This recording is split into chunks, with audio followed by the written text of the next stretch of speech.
السلام عليكم ورحمة الله وبركاته.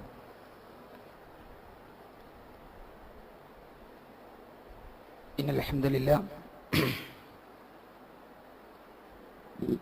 الحمد لله رب العالمين نحمده ونستعينه ونؤمن به ونتوكل عليه ونعوذ بالله من شرور أنفسنا ومن سيئات أعمالنا. من يهده الله فلا مضل له ومن يضلله فلا هادي له. وأشهد أن لا إله إلا الله وحده لا شريك له وأشهد أن محمدا عبده ورسوله. اللهم صل على محمد وعلى آل محمد كما صليت على إبراهيم وعلى آل إبراهيم. اللهم بارك على محمد وعلى آل محمد كما باركت على إبراهيم وعلى آل إبراهيم إنك حميد مجيد. أما بعد فإن خير الحديث كتاب الله وخير الهدي هدي محمد صلى الله عليه وسلم وشر الأمور محدثاتها وكل محدثة بدعة وكل بدعة ضلالة وكل ضلالة في النار. أعوذ بالله من الشيطان الرجيم. بسم الله الرحمن الرحيم.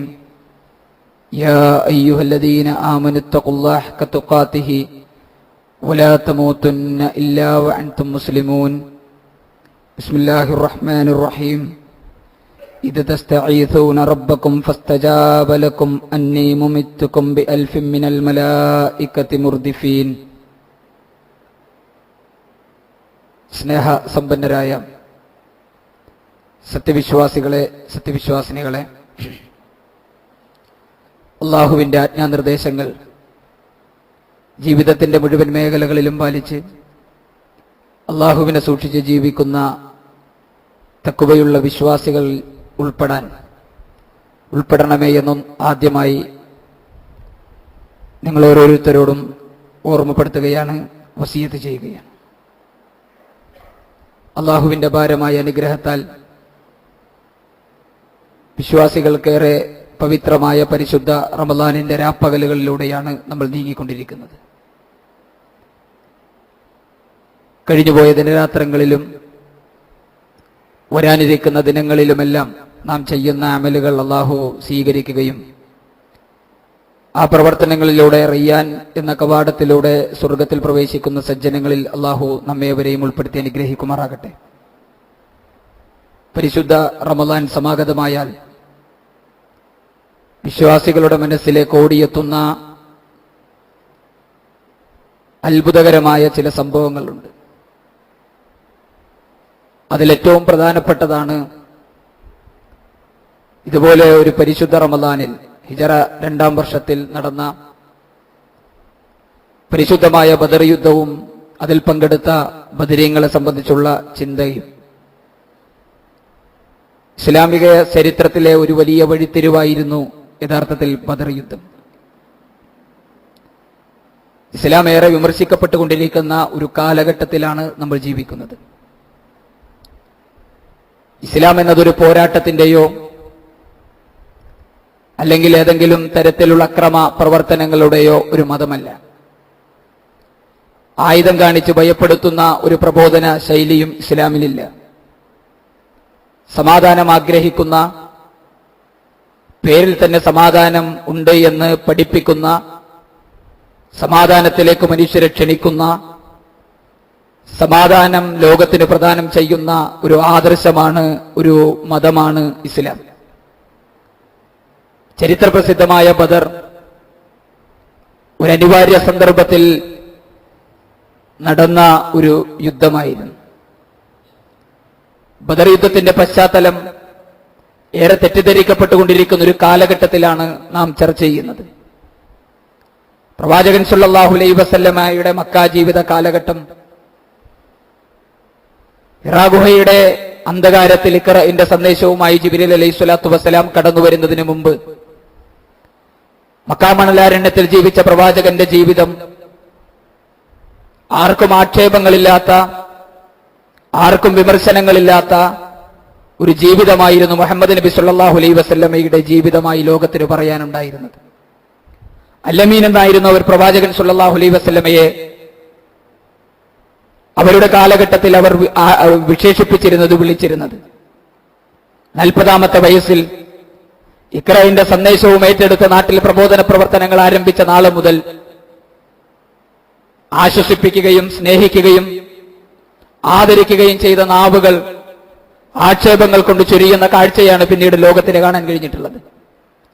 അല്ലമീൻ എന്ന വലിയ സ്ഥാനപ്പേര് വിളിച്ച നാവുകൾ കൊണ്ടവർ ഷാഹിറെന്നും സാഹിറെന്നും കദ്ദാബെന്നും മജ്നൂനെന്നും പ്രവാചകൻ സല്ലല്ലാഹു അലൈഹി വസല്ലമയെ ആക്ഷേപിക്കുന്നത് നമുക്ക് കാണാൻ കഴിയും. ഇസ്ലാമിന്റെ തുടക്ക കാലഘട്ടങ്ങളിൽ പ്രബോധന പ്രവർത്തനങ്ങളുമായി നാട്ടിലിറങ്ങിയപ്പോൾ വിവരിക്കാനാവാത്ത പീഡനങ്ങളും അക്രമങ്ങളുമായിരുന്നു പ്രവാചകനും സ്വഹാബികൾക്കും അനുഭവിക്കേണ്ടി വന്നത്. ലാ ഇലാഹ ഇല്ലല്ലാഹ് വിശ്വസിച്ചതിന്റെ പേരിൽ ജീവിതം തകർന്നുപോയ മനുഷ്യരുടെ ചരിത്രമാണ് മക്കയുടെ നാളുകൾക്കും മക്കയുടെ തെരുവുകൾക്കും ലോകത്തോട് വിളിച്ചു പറയാനുള്ളത്. പ്രവാചകൻ തിരുമേനി ആക്രമിക്കപ്പെട്ടതുപോലെ, പ്രവാചകന്റെ സ്വഹാബത്ത് പീഡിപ്പിക്കപ്പെട്ടതുപോലെ ലോകത്ത് ഇസ്ലാം സ്വീകരിച്ചതിന്റെ പേരിൽ പീഡിപ്പിക്കപ്പെട്ട ആളുകളുണ്ടോ എന്ന് നമുക്ക് സംശയമാണ്. ആളിക്കത്തുന്ന തീക്കുണ്ടാരങ്ങളിലേക്ക് പച്ചയോടെ വലിച്ചെറിയപ്പെടേണ്ടി വന്ന മനുഷ്യരുടെ ചരിത്രങ്ങൾ മക്കയുടെ തെരുവുകൾക്ക് ലോകത്തോട് വിളിച്ചു പറയാനുണ്ട്. ലാ ഇലാഹ ഇല്ലല്ലാഹ് വിശ്വസിച്ചതിന്റെ പേരിൽ മക്കയിലെ മരുഭൂമിയിൽ മലർത്തിക്കിടത്തി ശരീരത്തിലെ വസ്ത്രങ്ങൾ മുഴുവൻ ഊരിമാറ്റി വലിയ പാറക്കല്ല് വെച്ച് വലിച്ചു കൊണ്ടുപോകുമ്പോൾ വിശുദ്ധമായ തൗഹീദ് ലോകത്തോട് വിളിച്ചു പറഞ്ഞ സ്വഹാബത്തിന്റെ ചരിത്രമാണ് മക്കയുടെ തെരുവുകൾക്ക് ലോകത്തോട് പറയാനുള്ളത്. സുമയ്യ ബിബി റളിയല്ലാഹു അൻഹയെ പോലുള്ള സ്വഹാബ വനിതകൾ ശത്രുക്കളുടെ പീഡനങ്ങളേറ്റ് മക്കയുടെ തെരുവുകളിൽ മരിച്ചു വീണു. പീഡനങ്ങൾ സഹിക്കവയ്യാത്ത ഒരു ഘട്ടമെത്തി. ജനിച്ചു വളർന്ന നാട്ടിൽ, കളിച്ചു വളർന്ന മണ്ണിൽ ജീവിക്കാനുള്ള സ്വാതന്ത്ര്യം നിഷേധിക്കപ്പെട്ടപ്പോൾ ആട്ടിൻപറ്റങ്ങളെയും ഒട്ടകക്കൂട്ടങ്ങളെയും ഈത്തപ്പനത്തോട്ടങ്ങളെയും ഒഴിവാക്കി മദീനയുടെ മണ്ണിലേക്ക് സ്വഹാബികളും പ്രവാചകനും യാത്ര പുറപ്പെടുന്നു. മദീനയിൽ സമാധാനം ആഗ്രഹിച്ചുകൊണ്ട് മദീനയിലേക്ക് എത്തിയ പ്രവാചകനും അനുയായികൾ.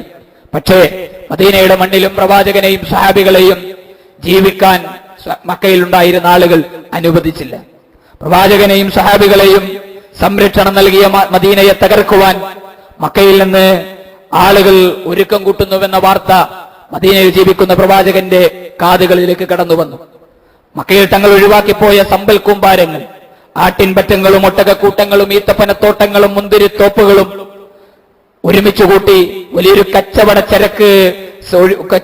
കച്ചവടത്തിന് വേണ്ടി അബൂ സുഫിയാന്റെ നേതൃത്വത്തിൽ ഒരു വലിയ സംഘം പുറപ്പെട്ട വാർത്ത നബി സല്ലല്ലാഹു അലൈഹി വസല്ലമയും സ്വഹാബത്തും മദീനയിൽ അറിഞ്ഞു. ആ കച്ചവടത്തിലൂടെ ലഭിക്കുന്ന ലാഭം മദീന എന്ന രാജ്യത്തിന്റെ തകർച്ചയായിരിക്കും അതിന്റെ ഫലമെന്ന തിരിച്ചറിവിൽ നിന്ന് ആ കച്ചവട സംഘത്തെ തടുക്കാൻ മദീനയിൽ നിന്ന് പ്രവാചകനും സ്വഹാബത്തും യാത്ര പുറപ്പെട്ടു. ഒരു യുദ്ധം ആഗ്രഹിച്ചുകൊണ്ട് പുറപ്പെട്ടവരല്ല, ഒരു രക്തരൂക്ഷിത വിപ്ലവത്തിന് വേണ്ടി പുറപ്പെട്ടവരായിരുന്നില്ല. കച്ചവട സംഘത്തെ തകർക്കുക എന്നതായിരുന്നു അവരുടെ തടയുക എന്നതായിരുന്നു അവരുടെ ലക്ഷ്യമായിട്ടുണ്ടായിരുന്നത്. മദീനയിൽ നിന്ന് പ്രവാചകനും അനുയായികളും തങ്ങളെ തടുക്കുവാൻ പുറപ്പെട്ടു എന്ന വാർത്ത അബൂ സുഫിയാന്റെ കാതുകളിലെത്തി. അബൂ സുഫിയാൻ മക്കയിലേക്ക് വിവരം കൊടുത്തു. ആയിരക്കണക്കിന് ആയുധധാരികളായ ശത്രുക്കളെയും കൂട്ടി അബൂജഹലിന്റെ നേതൃത്വത്തിൽ ഒരു വലിയ സംഘം മദീനയെ ലക്ഷ്യം വെച്ച് പുറപ്പെടുന്നു. മദീനയിൽ നിന്ന് പ്രവാചകനും സൈന്യവും സംഘവും അബൂ സുഫിയാന്റെ സമീപത്തേക്ക് കടന്നു വരുന്നതിന് മുമ്പ് അബൂ സുഫിയാനും കൂട്ടരും മറ്റൊരു വഴിയിലൂടെ മക്കയിലേക്ക് തിരിച്ചുപോയി. മക്കയിൽ നിന്ന് അബൂ സുഫിയാൻ അബൂജഹലിന് വിവരം കൊടുത്തു. ഞങ്ങൾ സുരക്ഷിതമായി മക്കയിലേക്ക് തിരിച്ചെത്തി, നമ്മുടെ കച്ചവട വസ്തുക്കൾ സുരക്ഷിതമാണ്, അതുകൊണ്ട് മക്കയിലേക്ക് നിന്ന് പുറപ്പെട്ട സൈന്യം മക്കയിലേക്ക് തിരിച്ചു വരണം. പക്ഷേ അഹങ്കാരത്തിന്റെ കൊടുമുടിയിൽ കയറിയ അബൂജഹൽ ആ വാചകങ്ങൾ സ്വീകരിക്കാൻ തയ്യാറായില്ല.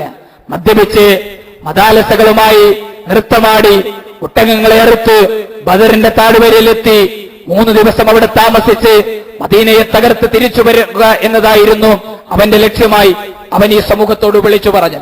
അങ്ങനെ മദീനയെ ലക്ഷ്യം വെച്ച സംഘം പുറപ്പെട്ടു ബദറിലെത്തി. പ്രവാചകനും സൈന്യവും സമൂഹത്തിനും ഒരു യുദ്ധം അനിവാര്യമായി തീർന്ന സന്ദർഭമായി നബി സല്ലല്ലാഹു അലൈഹി വസല്ലമ മുഹാജിറുകളെയും അൻസ്വാറുകളെയും ഒരുമിച്ച് കൂട്ടി. സ്വഹാബികൾ 2 വിഭാഗമാണ്, ഒന്ന് മുഹാജിറുകൾ, മറ്റൊന്ന് അൻസ്വാരികൾ.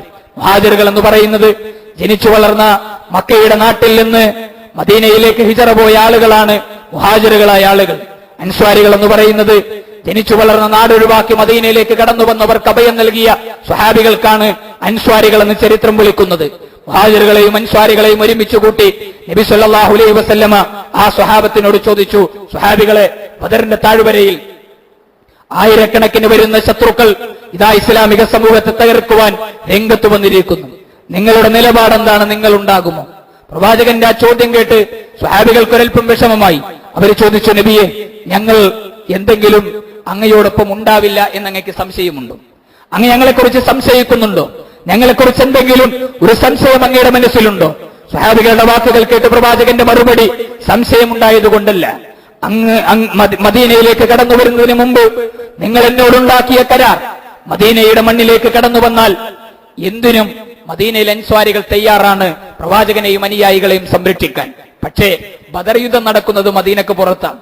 മദീനയിൽ എന്ത് സംഭവിച്ചാലും ഞങ്ങൾ സംരക്ഷിക്കുമെന്ന് പറഞ്ഞ അൻസ്വാരികളെ മദീനക്ക് പുറത്ത് നടക്കുന്ന ബദർ യുദ്ധത്തിൽ നിങ്ങൾ ഉണ്ടാകുമോ? അതുകൊണ്ടാണ് നിങ്ങളോട് ഞാൻ ഈ ചോദ്യം ചോദിച്ചത്. അൻസ്വാരികളുടെ നേതാക്കന്മാർ പറഞ്ഞ മറുപടി, നബിയെ, ഞങ്ങളെക്കുറിച്ച് അങ്ങ് സംശയിക്കേണ്ടതില്ല. ഞങ്ങളെക്കുറിച്ച് അങ്ങയുടെ മനസ്സിലൊരു സംശയം തോന്നേണ്ടതില്ല. മൂസാ നബിയുടെ ജനത മൂസാ നബിയോട് പറഞ്ഞ മറുപടി ഞങ്ങൾ ഒരിക്കലും അങ്ങയോട് പറയില്ല. മൂസാ നബിയുടെ ജനത പറഞ്ഞ മറുപടി എന്താ? എല്ലാ അനുഗ്രഹങ്ങളും നൽകി. ഫറോവയുടെ ഉപദ്രവത്തിൽ നിന്ന് അള്ളാഹു ആ സമുദായത്തെ രക്ഷപ്പെടുത്തി. ഫറോവയും കൂട്ടരും ആ സമുദ്രത്തിൽ മുങ്ങി മരിക്കുന്നത് കണ്ണുകൊണ്ട് കണ്ട ജനതയാണ് മൂസാ നബിയുടെ ജനത. ആകാശത്ത് നിന്ന് മന്നയും സെൽവയും ഭക്ഷണമാക്കി ഇറക്കിക്കൊടുത്ത അനുഗ്രഹം നൽകിയ ജനസമൂഹമാണ് മൂസാ നബിയുടെ സമുദായം. മാത്രമല്ല, ആകാശത്ത് കാർമേഘങ്ങൾ കൊണ്ട് തണല് കിട്ടിയ സമുദായമാണ് മൂസാ നബിയുടെ ജനത. മൂസാ നബിയോട് ആ സമുദായത്തോട് അല്ലാഹു പറഞ്ഞു, നിങ്ങൾ ഫലസ്തീൻ പ്രദേശം നിങ്ങൾക്കുള്ളതാണ്, നിങ്ങൾ ആ രാജ്യത്തേക്ക് നിങ്ങൾ പുറപ്പെടും. അപ്പൊ മൂസാ നബിയുടെ അനുയായികൾ പറഞ്ഞ മറുപടി, ഞങ്ങൾക്ക് ബുദ്ധിമുട്ടാണ്. അപ്പൊ മൂസാ നബി പറഞ്ഞു, നിങ്ങൾ രണ്ടാളുകൾ നിങ്ങളുടെ കൂട്ടത്തിൽ നിന്നുണ്ടെങ്കിൽ ആ പ്രദേശം അല്ലാഹു നമുക്ക് നൽകും. അപ്പൊ ഇവര് പറഞ്ഞ മറുപടി, രണ്ടാള് മതിയോ? എന്നാ നീ നിന്റെ റബ്ബും വയ്ക്കോ. ഫദ്ഹബ് അൻത വറബ്ബുക, നീ നിന്റെ റബ്ബും രണ്ടാളുകൾ ഉണ്ടല്ലോ. ഫഖാതില, നിങ്ങൾ രണ്ടുപേരും യുദ്ധം ചെയ്തോളൂ.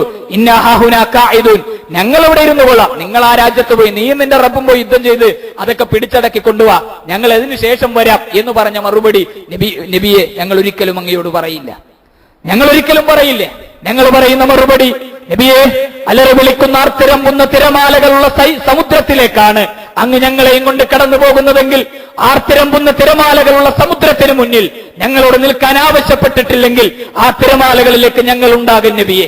ഞങ്ങളുടെ വീട്ടിൽ ഞങ്ങളെ കാത്തിരിക്കുന്ന കുട്ടികളുടെ മുഖം ഞങ്ങളെ തടയില്ല നബിയെ. ഞങ്ങളെ കാത്തിരിക്കുന്ന ഞങ്ങളുടെ ഭാര്യമാർ ഞങ്ങൾക്ക് തടസ്സമല്ല നബിയെ. അങ്ങയോടൊപ്പം തിരമാലകളിലേക്ക് ഞങ്ങൾ ഉണ്ടാകും. ആളിക്കത്തുന്ന തീക്കുണ്ടാരത്തിന്റെ മുന്നിലെത്തി അങ്ങ് ഞങ്ങളോട് നിൽക്കാൻ ആവശ്യപ്പെട്ടിട്ടില്ലെങ്കിൽ ആളിക്കത്തുന്ന തീക്കുണ്ടാരങ്ങളിലേക്ക് അങ്ങയോടൊപ്പം ഞങ്ങൾ ഉണ്ടാകും നബിയെ. ആരും ഞങ്ങളെ തടയില്ല. ഞങ്ങൾ പറയുന്ന മറുപടി,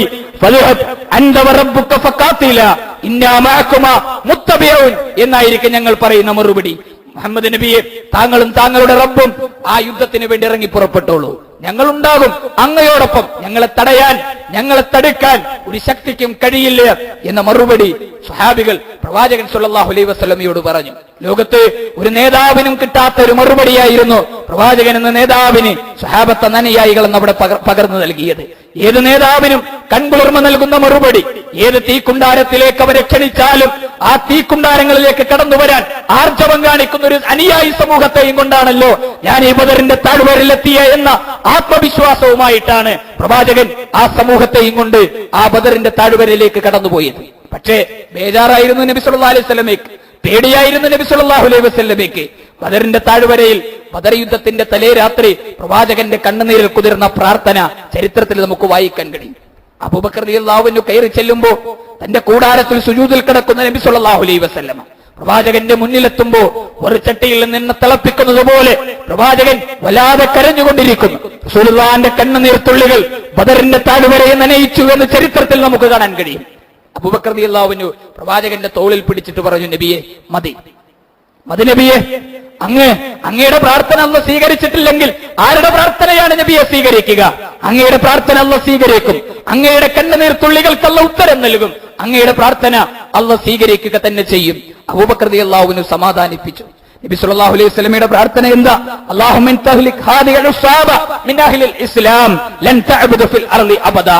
നബിയെ, പ്രവാചകന്റെ പ്രാർത്ഥന, അല്ലാഹുവേ, ഇൻ തഹ്ലിക് ഹാദിഹിൽ ഉസ്സാബ, ഈ ചെറു സംഘത്തെ 313 വരുന്ന നോമ്പ് നോറ്റ പട്ടിണി കിടക്കുന്ന ഈ പട്ടിണി പാവങ്ങളെ ഈ ബദറിന്റെ താഴ്വരയിൽ ഈ വലിയ സൈന്യം നശിപ്പിച്ചു കളഞ്ഞാൽ ലൻ തുഅബദു ഫിൽ അർളി അബദാ, നാളെ നിന്നെ ആരാധിക്കാനും നിന്റെ മതത്തിന്റെ പ്രബോധനത്തിനും ഒരു സംഘം, ഒരു സമൂഹം ഈ ലോകത്ത് അവശേഷിക്കില്ല റബ്ബേ.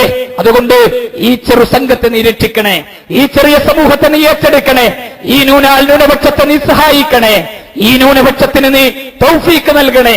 പ്രവാചകൻ സല്ലല്ലാഹു അലൈഹി വസല്ലമയുടെ ആകാശത്തേക്ക് കൈകൾ ഉയർത്തിയ പ്രവാചകന്റെ പ്രാർത്ഥന, നബി സല്ലല്ലാഹു അലൈഹി വസല്ലമയുടെ പ്രാർത്ഥന, ആ പ്രാർത്ഥന അല്ലാഹു സ്വീകരിച്ചു. പ്രവാചകന്റെ പ്രാർത്ഥന അല്ലാഹു കബൂൽ ചെയ്തു.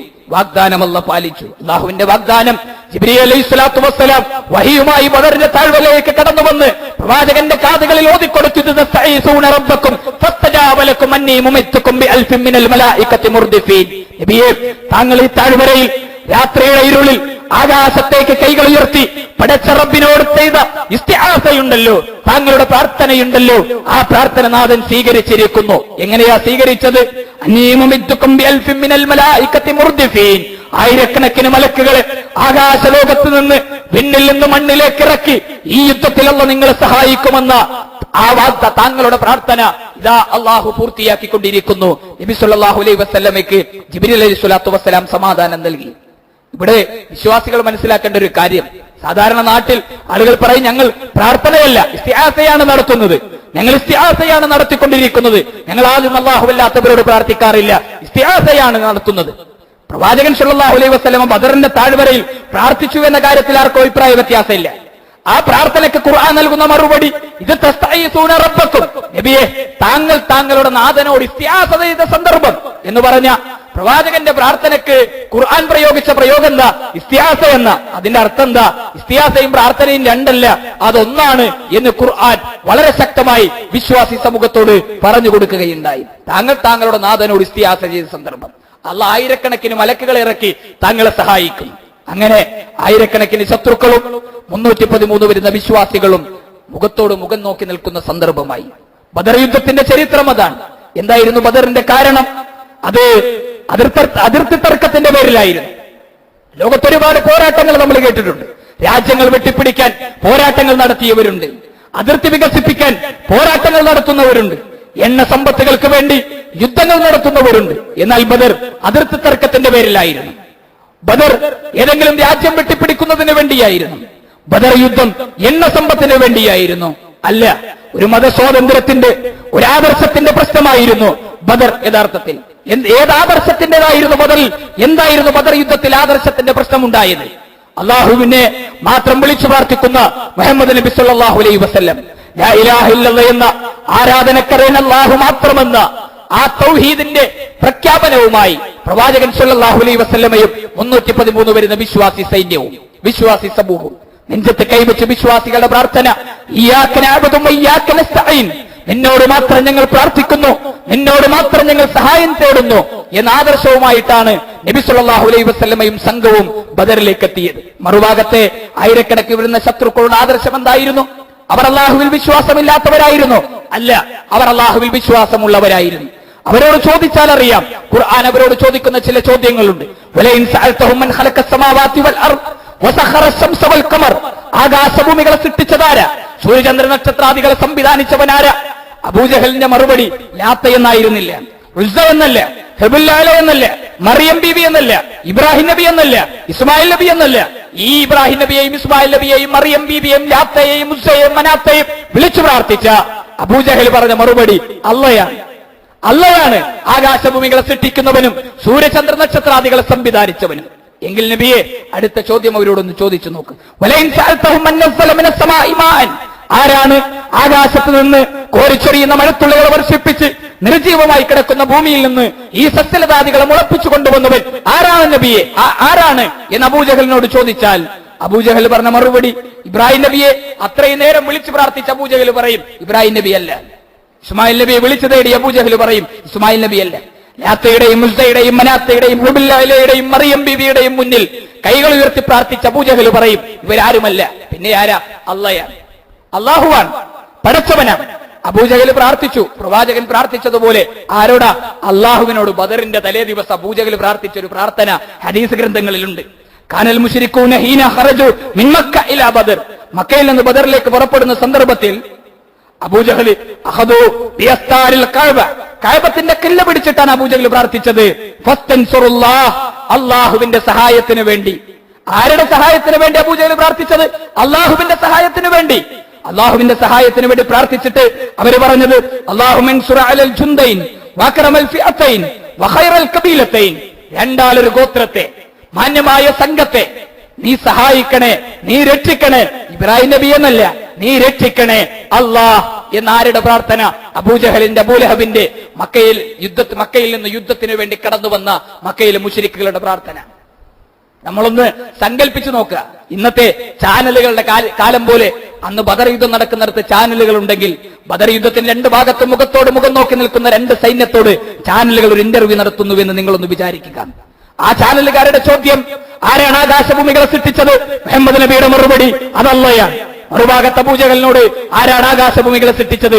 അബൂജഹൽ പറയുന്ന മറുപടി അല്ലയാണ്. ആരാണ് ഭൂമിയെ സംവിധാനിച്ചത്? മുഹമ്മദ് നബിയുടെ മറുപടി അല്ലയാണ്. അബൂജഹലിന്റെ മറുപടി അല്ലയാണ്. ആരാണ് മഴ വർഷിപ്പിക്കുന്നത്? മുഹമ്മദ് നബിയുടെ മറുപടി അല്ലയാണ്. അബൂജഹലിന്റെ മറുപടി അല്ലയാണ്. പിന്നെന്തിനാ ബദർ ഉണ്ടായത്? പിന്നെന്തിനാ ബദർ യുദ്ധം നടന്നത്? ആകാശഭൂമികൾ സൃഷ്ടിക്കുന്നവൻ അല്ലയാണ് എന്ന് വിശ്വസിച്ച അബൂജഹലും മുഹമ്മദ് നബി സല്ലല്ലാഹു അലൈഹി വസല്ലമയും എന്തിനാണ് ബദറിന്റെ താഴ്വരയിൽ ഏറ്റുമുട്ടിയത്? അവിടെ ഒരു മാത്രത്തിന്റെ പേരിലായിരുന്നു. മാത്രം എന്ന ഒരു വാചകത്തിന്റെ പേരിലായിരുന്നു യഥാർത്ഥത്തിൽ ബദർ യുദ്ധം ഉണ്ടായത്. ഏതാ ആ വിഷയത്തിന്റെ ഗൗരവം? മുഹമ്മദ് നബി സല്ലല്ലാഹു അലൈഹി വസല്ലമ പറഞ്ഞു, ഞങ്ങൾക്ക് ആരാധനക്കർ അല്ലാഹു മാത്രം, അല്ല മാത്രം. അല്ല അല്ലാത്തൊരു ഇലാഹ് ഞങ്ങൾക്കില്ല. അല്ല അല്ലാത്തൊരു പടപ്പ് ഞങ്ങളുടെ ജീവിതത്തിലില്ല. നേർച്ചകളും വഴിപാടുകളും ആരാധനകളും അർത്ഥനകളും അർപ്പിക്കാൻ ആ പടച്ചറപ്പാണ് ഞങ്ങളുടെ ജീവിതത്തിലുള്ളത്. ഞങ്ങളെ സഹായിക്കാനും ഞങ്ങളെ സംരക്ഷിക്കാനും ഞങ്ങളുടെ പ്രതിസന്ധികൾ ഞങ്ങളെ കരകയറ്റാനും ഏതഗാധമായ ഗർത്തങ്ങളിലേക്ക് ആപതിച്ചു പോയാലും ഞങ്ങളെ കൈപിടിച്ചുയർത്താൻ കഴിവുള്ള റബ്ബ് ഞങ്ങളുടെ കൂടെയുണ്ട്. ഹസ്ബി അല്ലാഹ്, എനിക്കെന്റെ അല്ലാഹ് മതി. വനിഅമൽ വക്കീൽ, വരമേൽപ്പിക്കാൻ ആ റബ്ബിനെക്കാളും ഉത്തമമായ ഒരു ദർഗയും ഒരു ജാറവും ഒരു മക്കുബറയും ഒരു പുണ്യമരവും ഞങ്ങളുടെ ജീവിതത്തിലില്ല എന്ന എന്ന വാചകങ്ങളായിരുന്നു നബി സല്ലല്ലാഹു അലൈഹി വസല്ലമയുടെയും സ്വഹാബത്തിന്റെയും വാചകങ്ങൾ. മറുഭാഗത്തുള്ളവരുടെ വാക്കുകൾ എന്താ? അവര് പറഞ്ഞത്, ഞങ്ങൾക്ക് അല്ലാഹു ഉണ്ട് ചില ഘട്ടങ്ങളിൽ, എന്നാൽ ചില ഘട്ടങ്ങളിൽ ഞങ്ങൾക്ക് അല്ലാഹു അല്ലാത്ത ചിലരുമുണ്ട്. അല്ലാഹുവിന്റെ കൂടെ ചിലരുമുണ്ട്. ഞങ്ങളുടെ നേർച്ചകൾ ഞങ്ങൾ അല്ലാഹുവിന് അർപ്പിക്കും, ചില സമയത്ത് ഞങ്ങൾ മറ്റുള്ളവർക്കും അർപ്പിക്കും. ഈ ഒരു വ്യത്യാസമായിരുന്നു പ്രവാചകൻ സല്ലല്ലാഹു അലൈഹി വസല്ലമയും മക്കയിൽ നിന്ന് കടന്നു വന്ന ശത്രുക്കളും തമ്മിലുണ്ടായിരുന്നത്. ഇന്നത്തെ മുസ്ലിം ഉമ്മത്തിന്റെ വിശ്വാസം പലപ്പോഴും ഈ ഒരു വിശ്വാസരാഹിത്യത്തിലേക്കാണോ എത്തി നിൽക്കുന്നത് എന്ന് സംശയിക്കേണ്ട ഒരു കാലഘട്ടത്തിലാണ് ഞാൻ നിങ്ങൾ ജീവിച്ചുകൊണ്ടിരിക്കുന്നത്. കേരളത്തിന്റെ തെരുവുകളിൽ തലയുയർത്തി നിൽക്കുന്ന ജാരങ്ങളും മക്കുബറകളും ആ മക്കുബറകൾക്ക് മുന്നിൽ കൈകൊളുർത്തി നിൽക്കുന്ന മുസ്ലിം നാമധാരികളോട് ആകാശഭൂമികളെ സൃഷ്ടിച്ചതാരാണ് എന്ന് ഖുർആനിന്റെ ചോദ്യം ചോദിച്ചാൽ അവർ പറയുന്ന മറുപടി അല്ലയാണ് ആകാശഭൂമികളെ സൃഷ്ടിച്ചത് എന്ന ആളുകൾ മറുപടി പറയും. ആരാണ് ആകാശത്തുനിന്ന് മഴ പെയ്യിപ്പിക്കുന്നത് എന്ന് ചോദിച്ചാൽ ഈ ദർഗകളിൽ കിടക്കുന്ന ശൈഖുമാരും ജാരങ്ങളിൽ കിടക്കുന്ന ശൈഖുമാരും അല്ല, അതല്ലയാണ് എന്നവർ പറയും. പിന്നെന്തിനാ നിങ്ങൾ ഇവിടെ വന്നത്? ഇതേ ചോദ്യം മുഹമ്മദ് നബി സല്ലല്ലാഹു അലൈഹി വസല്ലം മക്കയിലുള്ളവരോട് ചോദിച്ചു. ആകാശത്തെ സൃഷ്ടിച്ചതും മഴ പെയ്യിപ്പിക്കുന്നതും സൂര്യചന്ദ്ര നക്ഷത്രാദികളെ സൃഷ്ടിക്കുന്നതും സംവിധാനിക്കുന്നതും ഒക്കെ അല്ലയാണെങ്കിൽ എന്തിനാണ് ഇബ്രാഹിം നബീന്റെ ഇസ്മായിൽ നബീന്റെ ലാത്തയുടെയും മുസ്സയുടെയും മനാത്തയുടെയും അടുക്കൽ നിങ്ങൾ പോകുന്നത്? അബൂജഹൽ പറഞ്ഞ മറുപടി, മാന അബ്ദുഹും ഇല്ലാ ലിയുഖരിബൂന ഇലല്ലാഹി സുൽഫ, ഞങ്ങൾ ആരാധിക്കുന്നില്ല, ഞങ്ങൾ പ്രാർത്ഥിക്കുന്നില്ല, ഞങ്ങളെ അള്ളാഹുവിലേക്കൊന്ന് അടുപ്പിക്കാനുള്ള ഇടയാളന്മാരായിട്ട് മാത്രമാണ് ഞങ്ങൾ ഇവരെയൊക്കെ സ്വീകരിക്കുന്നതെന്ന മറുപടി അബൂജഹൽ നൽകിയത്. 14 നൂറ്റാണ്ടുകൾക്ക് ശേഷമുള്ള മുസ്ലിം ഉമ്മത്തിനോട് ആകാശഭൂമികളെ സൃഷ്ടിച്ചത് അള്ളയാണ് എന്ന് വിശ്വസിച്ച് ജാരങ്ങൾക്ക് മുന്നിലും ദർഗകൾക്ക് മുന്നിലും പ്രാർത്ഥനകളോടെ നിൽക്കുന്ന മുസ്ലിം ഉമ്മത്തിനോട് ഇതേ ചോദ്യം, പിന്നെന്തിനാ നിങ്ങൾ ഇവിടെ വരുന്നതെന്ന് ചോദിച്ചാൽ അവർ പറയുന്ന മറുപടി, മാന അബ്ദുഹും ഇല്ലാ ലിയുഖരിബൂന ഇലല്ലാഹി സുൽഫ, ഞങ്ങൾ ഇവരെ ആരാധിക്കുന്നില്ല, ഞങ്ങൾ ഇവരോട് പ്രാർത്ഥിക്കുന്നില്ല, പക്ഷേ ഇല്ലാ ലിയുഖരിബൂന ഇലല്ലാഹി സുൽഫ, പടച്ചോളിലേക്ക് ഞങ്ങൾ അടുപ്പിക്കാനുള്ള ഇടയാളന്മാരായിട്ട് മാത്രമാണ് ഞങ്ങൾ ഇവരെ സ്വീകരിക്കുന്നത് എന്ന് മറുപടി പറയുന്ന ഒരു മുസ്ലിം ഉമ്മത്തിനിടയിലാണ് നമ്മൾ ജീവിച്ചുകൊണ്ടിരിക്കുന്നത് എന്ന് പറഞ്ഞാൽ പ്രവാചകന്റെയും സ്വഹാബത്തിന്റെയും വിശ്വാസം മാറ്റിവെച്ച, പ്രവാചകരെയും സമൂഹത്തെയും എതിർക്കുവാൻ കടന്നു വന്ന ശത്രുക്കളുടെ വിശ്വാസം സ്വീകരിച്ച ഒരു മുസ്ലിം ഉമ്മത്തിന് എങ്ങനെയാണ് ഖൈറും ബർക്കത്തും അള്ളാഹുവിന്റെ അടുക്കൽ നിന്ന് പ്രതീക്ഷിക്കാൻ കഴിയുക? എങ്ങനെയാണ് അവരുടെ പ്രാർത്ഥനകൾക്ക് അല്ലാഹു ഉത്തരം കൊടുക്കുക? എങ്ങനെയാണ് പ്രതിസന്ധി ഘട്ടങ്ങളിൽ അവരെ അള്ളാഹു സഹായിക്കുക? അല്ലാഹു സഹായിക്കാമെന്ന് വെച്ചാൽ ആരെയാണ്? അൻതുമുൽ അലൗന ഇൻ കുൻതും മുഅ്മിനീൻ, നിങ്ങൾ മുഅ്മിനീങ്ങളാണെങ്കിൽ അല്ലാഹു സഹായിക്കും. മുഅ്മിനീങ്ങളുടെ യോഗ്യത എന്താ? അല്ലാഹു മാത്രം മതി ഞങ്ങൾക്ക്. അലൈസല്ലാഹു ബികാഫിൻ അബദ, അല്ലാഹുവിന്റെ അടിമക്ക് അല്ലാഹു പോരെ. ബദരീങ്ങളുടെ മറുപടി എന്താ? അല്ലാഹു വേണം, പലരും വേണം എന്നല്ലേ. ഹസ്ബിയല്ലാഹ്, എനിക്ക് എന്റെ അല്ലാഹ് മതി, വനിഅമൽ വക്കീൽ, ഏത് പ്രതിസന്ധികളിലും ഏത് കൊടുങ്കാറ്റിലും ഏത് മലവെള്ളപ്പാച്ചിലും എന്നെ കരകയറ്റാൻ എന്റെ റബ്ബ് മാത്രം മതി എനിക്ക്. ഹസ്ബിയല്ലാഹ് വനിഅമൽ വക്കീൽ, ആ റബ്ബിനെക്കാളും എന്നെ കരകയറ്റാൻ കഴിവുള്ള ഒരു രക്ഷിതാവ് എനിക്കില്ല. ഈ വിശ്വാസത്തെക്കാളും സമാധാനം നൽകുന്ന ഏതാദർശമാണ് മുസ്ലിമീങ്ങൾക്കുള്ളത്? ഏത് വിശ്വാസമാണ് പിന്നെ മുസ്ലിം സമൂഹത്തിനുള്ളത്? എന്നാൽ ഈ വിശ്വാസത്തിൽ നിന്ന് മാറി പോകുന്ന അവസ്ഥാവിശേഷങ്ങൾ നമ്മുടെ ജീവിതത്തിൽ ഒരിക്കലും നമുക്കുണ്ടായിക്കൂടാ. മക്കയിലെ മുശ്രിക്കുകളുടെ വിശ്വാസം അല്ല, ബദരീങ്ങളുടെ നേതാവിന്റെയും വിശ്വാസമാണ് സത്യവിശ്വാസികൾ എന്ന നിലയിൽ നമ്മുടെ ജീവിതത്തിൽ ഉണ്ടാകേണ്ടത്. ആ ശത്രുക്കൾ ആയിരക്കണക്കിനാണ്, വിശ്വാസികൾ 300 ചില്ലാനമാണ്. പ്രവാചകന്റെ പ്രാർത്ഥനയ്ക്ക് അല്ലാഹ് സഹായിച്ച രൂപം ഖുർആൻ പറയുന്നുണ്ട്. ഇത് യൂഹിയ റബ്ബുക ഇലൽ മലായിക, അല്ലാഹ് തന്റെ പട്ടാളക്കാരായ മലക്കുകളോട് പറഞ്ഞു വഹി കൊടുത്ത സന്ദർഭം. അന്നീ മഅക്കും, മലക്കുകളെ ഞാൻ നിങ്ങളോടൊപ്പമുണ്ട്. ഫസബ്ബിതുല്ലദീന ആമനൂ സഉൽഖിയ ഫീ ഖുലൂബില്ലദീന കഫറൂ, അവിശ്വാസികളുടെ ഹൃദയത്തിൽ ഞാനിതാ ഭയമിട്ട് കൊടുത്തിരിക്കുന്നു, വിശ്വാസികൾക്ക് നിങ്ങൾ ധൈര്യം നൽകുക. ഫദരിബൂ ഫൗഖൽ അഅനാഖ്, അവരുടെ കഴുത്തുകൾക്ക് മുകളിൽ വെച്ച് നിങ്ങൾ വെട്ടുക. വദരിബൂ മിൻഹും കുല്ല ബനാൻ, അവരുടെ വിരൽത്തുമ്പുകൾ നിങ്ങൾ മുറിച്ചെടുക്കുക. മലക്കുകൾക്ക് അല്ലാഹു വഹി നൽകിയ സന്ദർഭം ബദറിന്റെ താഴ്വരയിൽ പിന്നീട് അത്ഭുതങ്ങളാണ്. അലി ഇബ്നു അബീ ത്വാലിബ് റളിയല്ലാഹു അൻഹു പറയുന്നത്, ഞാനിങ്ങനെ വാളുയർത്തി ശത്രുവിന്റെ കഴുത്തങ്ങ് ഛേദിച്ചു പോകുന്നുവെന്ന് ഹദീസുകളിൽ കാണാം. അള്ളാഹുവിന്റെ മലക്കുകൾ ബദർ യുദ്ധത്തിൽ അള്ളാഹുവിന്റെ തീരുമാനം നടപ്പിലാക്കുന്നു, വിശ്വാസികൾ അങ്ങ് വിജയിക്കുന്നു. ഈ സംഭവത്തിൽ നിന്ന് നമുക്കുള്ള പാഠം എന്താണ്? പലപ്പോഴും ബദരീങ്ങളുടെ വിഷയത്തിൽ മുസ്ലിമീങ്ങൾക്ക് വലിയ തെറ്റ് സംഭവിച്ചു പോയൊരു കാലഘട്ടത്തിലാണ് നമ്മൾ ജീവിച്ചു കൊണ്ടിരിക്കുന്നത്. ബദരീങ്ങൾ എന്ന് പറയുന്നത്, അസ്ഹാബുൽ ബദരിയൂൻ എന്ന് പറയുന്നത് ഒരാളാണ് എന്ന് വിശ്വസിക്കുന്ന ആളുകൾ വരെ ഇന്ന് മുസ്ലിം ലോകത്തുണ്ട്. എന്നാൽ ബദരീങ്ങൾ എന്ന് പറഞ്ഞ ഒരാളല്ല. ബദർ യുദ്ധത്തിൽ പങ്കെടുത്ത ആളുകൾക്ക് മൊത്തത്തിൽ പറയുന്ന പേരാണ് ബദരീങ്ങൾ എന്നുള്ളത്. അവരോടുള്ള വിശ്വാസികളുടെ സമീപനം എന്താണ്? അവരെ സ്നേഹിക്കാതിരിക്കുന്നവർക്ക് എന്ത് ഇസ്ലാമാണുള്ളത്? ഫഖദ് വജബത്തിലക്കുമുൽ ജന്ന, സ്വർഗം നിർബന്ധമായ ആളുകളാണ് ബദരീങ്ങൾ. അവരെ സ്നേഹിച്ചിട്ടില്ലെങ്കിൽ പിന്നെ ആരെയാണ് വിശ്വാസികൾ സ്നേഹിക്കുക? അവരെ ആദരിച്ചിട്ടില്ലെങ്കിൽ പിന്നെ എന്ത് മുസ്ലിമാണ് എന്ന് മനസ്സിലാക്കുക. പക്ഷേ ഈ സ്നേഹത്തിന്റെ വിഷയത്തിൽ വലിയ അഭിപ്രായ വ്യത്യാസമുണ്ടായി മുസ്ലിം ലോകത്ത്.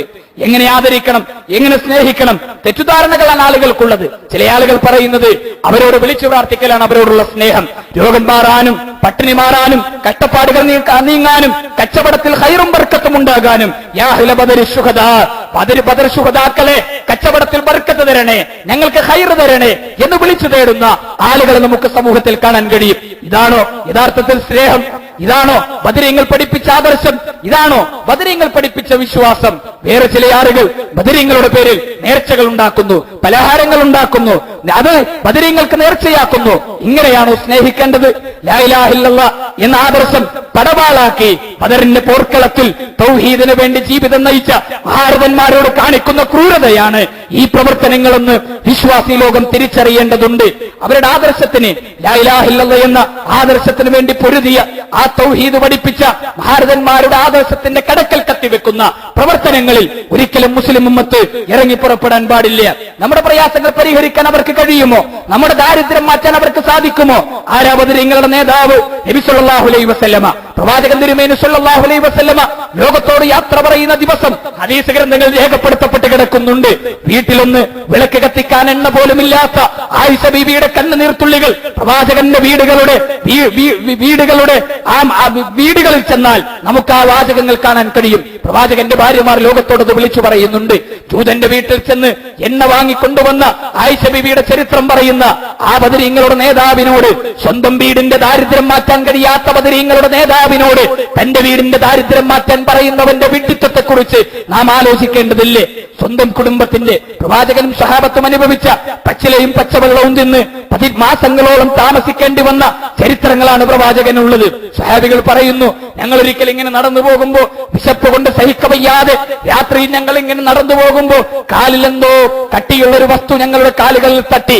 എന്താണെന്ന് പോലും എടുത്തു നോക്കാതെ, എന്താണെന്ന് പോലും ഒന്ന് നോക്കാതെ അത് കയ്യിലേക്കെടുത്ത് ഞങ്ങളുടെ വായിൽ വെച്ച് ഞങ്ങൾ ഇങ്ങനെ കടിച്ചു നോക്കുമ്പോൾ അരണ്ട വെളിച്ചത്ത് ഞങ്ങളുടെ സുഹൃത്തുക്കൾ പറഞ്ഞു തരുന്നു, ഈ തപ്പന മരത്തിന്റെ മട്ടലായിരുന്നു സ്വഹാബത്തെടുത്ത് കടിച്ചത് എന്ന് ഹദീസ് ഗ്രന്ഥങ്ങൾ രേഖപ്പെടുത്തപ്പെട്ട് കിടക്കുന്നുണ്ട്. അത്രമാത്രം ദാരിദ്ര്യം അനുഭവിച്ച ബദരീങ്ങളോടും ബദരീങ്ങളുടെ നേതാക്കന്മാരോടും സ്വന്തം കുടുംബത്തിന്റെ ദാരിദ്ര്യം മാറ്റിത്തരാൻ പ്രാർത്ഥിക്കുന്നവനേക്കാളും വലിയ വിഡ്ഢിത്തത്തിന്റെ ഭൂമികയിലെത്തിയവൻ പിന്നെ ആരാണുള്ളത്? രോഗം മാറ്റാൻ ബദരീങ്ങളോട് പ്രാർത്ഥിക്കുന്നവർ, രോഗം മാറ്റാൻ പ്രാർത്ഥനകൾ നടത്തുന്നവർ, സ്വന്തം ശരീരത്തിന്റെ രോഗം മാറ്റാൻ കഴിയാത്ത ബദരീങ്ങളുടെ നേതാവായിരുന്നു മഹാനായ അബൂബൈദ റളിയല്ലാഹു അൻഹു. അബൂബൈദ റളിയല്ലാഹു അൻഹു വഫാത്തായത് എങ്ങനെ? പ്ലേഗ് ബാധിച്ച അബൂബൈദ റളിയല്ലാഹു അൻഹു വഫാത്താകുന്നത്. പ്ലേഗ് ബാധിച്ച് വഫാത്തായ അബൂബൈദ റളിയല്ലാഹു അൻഹു ബദരീങ്ങളുടെ നേതാവായിരുന്നു. ആ അബൂബൈദ റളിയല്ലാഹു അൻഹു അടക്കമുള്ള ബദരീങ്ങളോട് സ്വന്തം ശരീരത്തിന്റെ രോഗം മാറ്റാൻ പ്രാർത്ഥിക്കുന്നവരെക്കാളും സ്വന്തം ശരീരത്തിന് ബാധിച്ച പ്ലേഗ് രോഗം മാറ്റാൻ കഴിയാത്ത ബദരീങ്ങളോട് തങ്ങളുടെ രോഗം മാറ്റാൻ പ്രാർത്ഥിക്കുന്നവൻ ഏത് വിശ്വാസമാണുള്ളത്? അവൻ ഏത് ഇസ്ലാമാണുള്ളത്? ഒരു ഉപദ്രവത്തിൽ നിന്ന് രക്ഷപ്പെടാൻ ബദരീങ്ങളോട് തേടുന്നവരുണ്ട്. ഉമർ റളിയല്ലാഹു അൻഹു ബദരീങ്ങളുടെ നേതാവാണ് എന്ന കാര്യത്തിൽ ആർക്കെങ്കിലും അഭിപ്രായ വ്യത്യാസമുണ്ടോ? ഇല്ല. നഷ്ടപ്പെട്ടു പോയ സാധനങ്ങൾ തിരിച്ചു കിട്ടാൻ ബദരീങ്ങളോട് തേടുന്നവരുണ്ട്. തങ്ങളുടെ വാഹനത്തെ അപകടത്തിൽ രക്ഷപ്പെടുത്താൻ ബദരീങ്ങളുടെ പേരെഴുതി കെട്ടിത്തൂക്കുന്നവരുണ്ട്. തങ്ങളുടെ വീടുകളെ ബദരീങ്ങളുടെ കാവൽ കൊണ്ട് രക്ഷിക്കണമെന്ന് ബദരീങ്ങളുടെ പേരെഴുതി കെട്ടിത്തൂക്കുന്ന ആളുകളെ നമുക്ക് കാണാൻ കഴിയും. ഉമർ റളിയല്ലാഹു അൻഹു പള്ളിയിൽ നിസ്കരിക്കാൻ കടന്നു വന്നു. ഒരു മുസല്ലക്കപ്പുറം ഒളിച്ചിരുന്ന, ശത്രുവിനെ കാണാൻ കഴിയാത്ത, സ്വന്തം ശരീരത്തിന് നേരെ വന്ന കടാരയൊന്ന് തടുക്കാൻ കഴിയാത്ത ബദരീങ്ങളുടെ നേതാക്കന്മാർക്ക് എങ്ങനെ നമ്മൾ ബാധിക്കുന്ന അപകടത്തിൽ നിന്ന് നമ്മളെ രക്ഷപ്പെടുത്താൻ കഴിയും? അതുകൊണ്ട് ബദരീങ്ങളുടെ ചരിത്രം എന്താണ് നമ്മൾ അറിയണം. ബദരീങ്ങളുടെ ആദർശം എന്താണ് നമ്മൾ അറിയണം. ബദരീങ്ങൾ ഉയർത്തിപ്പിടിച്ച തൗഹീദിന്റെ സന്ദേശം എന്താണെന്ന് നമ്മൾ അറിയണം. ആ തൗഹീദും ആ ആദർശവുമാണ് ഈ റമളാൻ നമുക്ക് നൽകേണ്ട ഊർജം, നമുക്ക് നൽകേണ്ട കരുത്ത്, നമുക്ക് നൽകേണ്ട വിശ്വാസം. അല്ലദീന, ആ വിശുദ്ധ ഖുർആൻ പറഞ്ഞതുപോലെ അല്ലദീന ആമനു, വിശ്വാസികളുടെ പ്രത്യേകത എന്താ? അവർക്കൊരു പ്രതിസന്ധി ഘട്ടം വന്നാൽ, അവർക്കൊരു പ്രയാസം വന്നാൽ ഖാലു ഇന്നാ ലില്ലാഹി വ ഇന്നാ ഇലൈഹി റാജിഊൻ. ഈ വാക്ക് ഒരാളിങ്ങനെ ഫോൺ ചെയ്യുന്നു, അയാൾ ഇന്നാ ലില്ലാഹി വ ഇന്നാ ഇലൈഹി റാജിഊൻ എന്ന് പറഞ്ഞ് സംസാരം അവസാനിപ്പിച്ചാൽ ഫോൺ കട്ട് ചെയ്ത നമ്മൾ ചോദിക്കും ആരാണ് മരിച്ചത് എന്ന് പറഞ്ഞ മരിച്ചെടുത്ത് പറയാൻ, മരിച്ച വാർത്ത കേട്ടാൽ പറയാനുള്ള ഒരു വാക്ക് മാത്രമായി ഇന്നാ ലില്ലാഹി വ ഇന്നാ ഇലൈഹി റാജിഊൻ നമുക്ക് മാറി. ഇതൊരു ആദർശമാണ്. ഇന്നാ ലില്ലാഹി വ ഇന്നാ ഇലൈഹി റാജിഊൻ ഒരു ആദർശമാണ്. ബദരീങ്ങൾ ലോകത്തെ പഠിപ്പിച്ചൊരു ആദർശമാണത്. ഇന്നാ ലില്ലാഹി അല്ലദീന ഇദാ അസ്വാബത്തുഹും മുസീബ. ഏത് മുസീബത്ത് വന്നാൽ, ഏത് പ്രയാസം വന്നാൽ, ഏത് ദുരിതങ്ങൾ വന്നാൽ എന്റെ നാഥൻ എനിക്കുണ്ട് എന്ന കരുത്തുറ്റൊരു പ്രഖ്യാപനമാണ് ഇന്നാ ലില്ലാഹി വ ഇന്നാ ഇലൈഹി റാജിഊൻ. അത് ആദർശമായി സ്വീകരിക്കുന്ന, അത് വിശ്വാസമായി സ്വീകരിക്കുന്ന, അത് ആദേശമായി കാണുന്ന ഒരു മുസ്ലിം ഉമ്മത്തായി മാറാൻ അള്ളാഹു നമ്മെ അനുഗ്രഹിക്കുമാറാകട്ടെ. അത്തരം വിശ്വാസികളിൽ അള്ളാഹു നമ്മെ ഉൾപ്പെടുത്തുമാറാകട്ടെ. ഇന്നൽ ഹംദുലില്ലാഹ് വലാകിബത്തുൽ മുത്തഖീൻ വലാ ഉദ്വാന ഇല്ലാ അലൽ ളാലിമീൻ വനുസല്ലി വനുസല്ലിമു അലാ അഷ്റഫിൽ അംബിയാഇ വൽ മുർസലീൻ വഅലാ ആലിഹി വസ്വഹാബിഹി വൽ ഫായിസീന ബിറിദല്ലാഹ് അമ്മാ ബഅദ്. സ്നേഹം നിറഞ്ഞ സത്യവിശ്വാസികളെ, സത്യവിശ്വാസിനികളെ, അള്ളാഹുവിന്റെ ആജ്ഞാനിർദ്ദേശങ്ങൾ ജീവിതത്തിന്റെ മുഴുവൻ മേഖലകളിലും പാലിച്ച് തഖ്വയിൽ അധിഷ്ഠിതമായി ജീവിതം നയിക്കണം എന്ന് രണ്ടാമതായും അതർഹിക്കുന്ന ഗൗരവത്തിൽ ഓർമ്മപ്പെടുത്തുകയാണ്, വസിയത്ത് ചെയ്യുകയാണ്.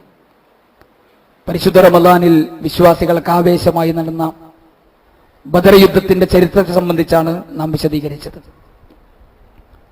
ഈ റമളാൻ, അല്ലെങ്കിൽ ഏത് റമളാനിലും തുടക്കം മുതൽ നമ്മൾ കേൾക്കുന്ന ഒരു നബിവചനമാണ്. മദീനത്തെ പള്ളിയുടെ മിമ്പറിലേക്ക് കയറിയ നബി സല്ലല്ലാഹു അലൈഹി വസല്ലം ആമീൻ പറഞ്ഞൊരു സംഭവം. സഹാബികൾ ചോദിച്ചു, എന്തിനാണ് ആമീൻ പറഞ്ഞത്? പ്രവാചകൻ സല്ലല്ലാഹു അലൈഹി വസല്ലമയുടെ മറുപടി, മനദറക റമളാൻ. ജിബ്രീൽ വന്നിട്ട് പ്രാർത്ഥിച്ചു, റമളാൻ വന്നു, ഒരാൾ ആ റമളാനിലേക്ക് പ്രവേശിച്ചു. റമളാൻ അവസാനിക്കുമ്പോഴും അയാളുടെ ജീവിതത്തിൽ പാപങ്ങൾ അവശേഷിക്കുന്നുണ്ടെങ്കിൽ അവൻ അല്ലാഹുവിന്റെ ശാപം ഉണ്ടാകട്ടെ, പറഞ്ഞ നബിയെ ആമീൻ. അപ്പോഴാണ് റസൂലുള്ളാഹി സ്വല്ലല്ലാഹു അലൈഹി വസല്ലം ആമീൻ പറഞ്ഞത്. പ്രാർത്ഥിച്ചതാരാ? ജിബ്രീൽ അലൈഹി സ്വലാത്തു വസ്സലാമയാണ്. ആമീൻ പറഞ്ഞതാരാ? അഷ്റഫുൽ ഖൽഖ് റസൂലുള്ളാഹി സ്വല്ലല്ലാഹു അലൈഹി വസല്ലമയാണ്. ആമീൻ പറഞ്ഞ സ്ഥലമേതാ? പവിത്രമായ മദീനത്തെ പള്ളി മിമ്പറിൽ നിന്നുകൊണ്ടാണ്. ഈ പ്രാർത്ഥന സ്വീകരിച്ചിട്ടില്ലെങ്കിൽ ആരുടെ പ്രാർത്ഥനയാണ് അല്ലാഹു സ്വീകരിക്കുക? പാപങ്ങൾ മായ്ക്കപ്പെടാനുള്ള ഒരു സുവർണാവസരമാണ് നമുക്ക് പരിശുദ്ധ റമളാൻ. ഈ റമളാനിലെ നമ്മുടെ നോമ്പ്, നമ്മുടെ ഇബാദത്തുകൾ ഏത് അല്ലാഹു സ്വീകരിക്കണമെങ്കിലും നമുക്ക് സംസ്കാരം ഉണ്ടാകണം. അത് ഏത് കാലത്താണെങ്കിലും ഏത് ഇബാദത്ത് സ്വീകരിക്കണമെങ്കിൽ അതിന് വെച്ച മാനദണ്ഡങ്ങളിലൊന്നും സംസ്കാരം ഉണ്ടാകണം. സംസ്കാരം ഇല്ലെങ്കിലോ ഇബാദത്തുകളൊന്നും സ്വീകരിക്കില്ല. നബി സല്ലല്ലാഹു അലൈഹി വസല്ലമയുടെ സമീപത്ത് ഒരു സഹാബി വന്നിട്ട് ഒരിക്കലും സംശയം ചോദിച്ചു, നബിയെ, ഞങ്ങളുടെ നാട്ടിലൊരു സ്ത്രീയും ഇന്ന ഫുലാന ദുഖറ മിൻ കസ്റത്തി സ്വലാത്തിഹാ വസിയാമിഹാ. ആ പെണ്ണിന്റെ പ്രത്യേകത, അവൾ എമ്പാടും നിസ്കരിക്കുന്നോളാ.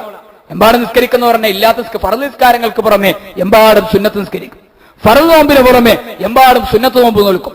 ധാരാളം ഹജ്ജ് ചെയ്യും, ധാരാളം ദാനധർമ്മങ്ങൾ ചെയ്യും. പക്ഷെ അവൾക്കൊരു പ്രശ്നമുണ്ട്.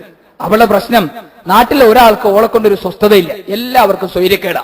ഇവളുടെ അവസ്ഥ എന്താ? നബി സല്ലല്ലാഹു അലൈഹി വസല്ലം പറഞ്ഞു, ഹിയ ഫിന്നാർ, ഓള് നരകത്തിലാണ്. നിസ്കാരത്തിന് കുറവുണ്ടോ? നോമ്പിന് കുറവുണ്ടോ? ദാനധർമ്മങ്ങൾക്ക് കുറവുണ്ടോ? സക്കാത്തിന് കുറവുണ്ട്, ഇബാദത്തുകൾക്ക് കുറവുണ്ട്, ഒന്നിനൊരു കുറവില്ല. പക്ഷെ അവളുടെ സ്ഥാനം എന്താ? അവൾ നരകത്തിലാണ്. അപ്പൊ ഈ സ്വഹാബി മറ്റൊരു സംശയം ചോദിച്ചു, നബിയെ ഇന്ന ഫുലാന, ഞങ്ങളുടെ നാട്ടിൽ വേറൊരു പെണ്ണുണ്ട്, അവളുടെ പ്രത്യേകത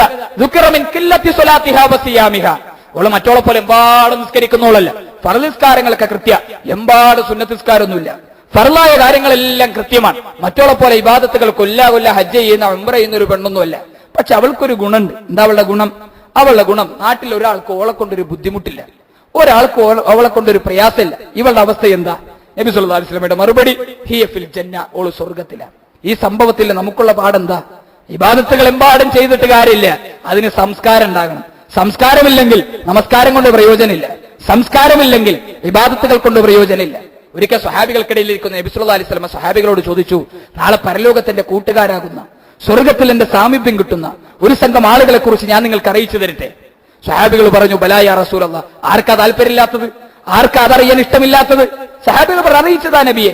നബി സല്ലല്ലാഹു അലൈഹി വസല്ലം ഒരു ചെറിയ വാക്കില ആ ആശയത്തെ കുറിച്ച് പറയും. ഒരു ചെറിയ വാക്കിൽ, ഏതാ? ധാരാളം നിസ്കരിച്ചോന്നല്ല, ധാരാളം ഹജ്ജ് ചെയ്തോന്നല്ല, ധാരാളം സക്കാത്ത് കൊടുത്തോന്നല്ല, അഹ്സനക്കും ഖുൽഖ, സംസ്കാരമുള്ളവരായിക്കോം. എന്താ അതിന്റെ അർത്ഥം? സംസ്കാരമില്ലേ, ഇബാദത്തുകൾക്ക് പ്രയോജനമില്ല. ഇബാദത്തുകൾ സ്വീകരിക്കണോ, അവന് സംസ്കാരം ഉണ്ടാകണം. അതുകൊണ്ടാണ് നബി സല്ലല്ലാഹു അലൈഹി വസല്ലം പറഞ്ഞത്, നോമ്പ് അനാവശ്യ പ്രവർത്തനങ്ങളും സംസാരങ്ങളും ഒന്നും ഒഴിവാക്കണില്ല. ഓൻ പട്ടിണി കിടന്നിട്ട് ഓൻ ഭക്ഷണം ഒഴിവാക്കി, വെള്ളം ഒഴിവാക്കി എന്ന് പറഞ്ഞിട്ട് പടച്ചോനൊരു ആവശ്യമില്ലേ, ഒരു കാര്യം ഒന്നാക്കില്ലേ. അതുകൊണ്ട് മാന്യത പുലർത്തണം ജീവിതത്തിൽ, മര്യാദ പുലർത്തണം ജീവിതത്തിൽ, സംസ്കാരം ഉണ്ടാകണം ജീവിതത്തിൽ. എങ്കിൽ മാത്രമേ നമ്മുടെ ഇബാദത്തുകൾ അള്ളാഹു സ്വീകരിക്കുകയുള്ളൂ. ഈ ഇബാദത്തുകൾ സ്വീകരിക്കുന്ന കൂട്ടത്തിൽ അള്ളാഹുവിനോട് ആത്മാർത്ഥമായി നമ്മൾ പ്രാർത്ഥിക്കണം. നമ്മുടെ ജീവിതത്തിൽ സംഭവിച്ചു പോയ പാളിച്ചകൾക്ക് കാരുണ്യവാനായ റബ്ബിന്റെ വിശാലമായ കാരുണ്യം എത്രയാണ് നിങ്ങൾക്കറിയുമോ? അള്ളാഹുവിന്റെ കാരുണ്യത്തെ കുറിച്ച് ഒരു സംഭവം നബി സല്ലല്ലാഹു അലൈഹി വസല്ലം പഠിപ്പിച്ചത്, ഒരു സംഭവത്തിലൂടെ സ്വഹാബികൾക്ക് പഠിപ്പിച്ച്. ഒരു ഒട്ടകത്തിന്റെ പുറത്ത് യാത്ര ചെയ്യുന്ന ഒരാൾ, കുടിക്കാനുള്ള വെള്ളം ഒട്ടകത്തിന്റെ മുതുകില, കഴിക്കാനുള്ള ഭക്ഷണം ഒട്ടകത്തിന്റെ മുതുകില. യാത്ര ചെയ്തൊരു സ്ഥലത്തെ അയാൾ വിശ്രമിച്ചു, മരുഭൂമി. അങ്ങനെ വിശ്രമിച്ച് ഒന്ന് ഉറങ്ങി കണ്ണം തുറന്നു നോക്കുമ്പോൾ ഒട്ടകത്തെ കാണാനില്ല. അയാൾക്ക് നന്നായി വിശക്കുന്നുണ്ട്, നന്നായി ദാഹിക്കുന്നുണ്ട്. എന്താ ചെയ്യാ? ഒട്ടകമില്ല, ഭക്ഷണം അതിന്റെ മുകളില. അയാൾ അവസാനം അന്വേഷിച്ച് ദാഹിച്ച് വിശന്ന് തളർന്ന അവശനായി ബോധരഹിതനായി അയാൾ താഴെ വീണു, മരിക്കുമെന്ന് അയാൾ ഉറപ്പിച്ചു. അങ്ങനെ കുറെ നേരം കഴിഞ്ഞ് ക്ഷീണിച്ച് അവശനായി കണ്ണു തുറക്കുമ്പോൾ അയാളുടെ മുന്നിൽ ഒട്ടകൻ. ആർത്തിയോട് ഒട്ടകത്തിന്റെ ശരീരത്തിലേക്ക്, ഭക്ഷണം അവിടെ ഉണ്ട്, ആർത്തിയോടെ അയാൾ ഒട്ടകത്തിന്റെ ശരീരത്തിലേക്ക് നോക്കി. കുടിക്കാനുള്ള വെള്ളം അവിടെയുണ്ട്. അയാള് വിളിച്ചു പറഞ്ഞു, അല്ലാഹുമ്മ അൻത അബ്ദി വഅന റബ്ബുക, പടച്ചോനെ നീ എന്റെ അടിമയാണ്, ഞാനാണ് നിന്റെ റബ്ബ്. എന്നിട്ട് അടുത്ത വാക്കെന്താ അറിയോ? ഇയാൾക്ക് കുറ്റമില്ല. സ്വഹാബികൾക്ക് വിശ്വസിക്കാൻ കഴിഞ്ഞില്ല. സ്വഹാബത്ത് ചോദിച്ചു, നബിയെ ഇയാൾക്ക് കുറ്റമില്ലെങ്കിൽ പിന്നെ ആർക്കാണ് നബിയെ കുറ്റമുള്ളത്? ഇയാൾക്ക് കുറ്റം കിട്ടിയിട്ടില്ലെങ്കിൽ പിന്നെ ആർക്കാ നബിയെ കുറ്റം കിട്ടുക?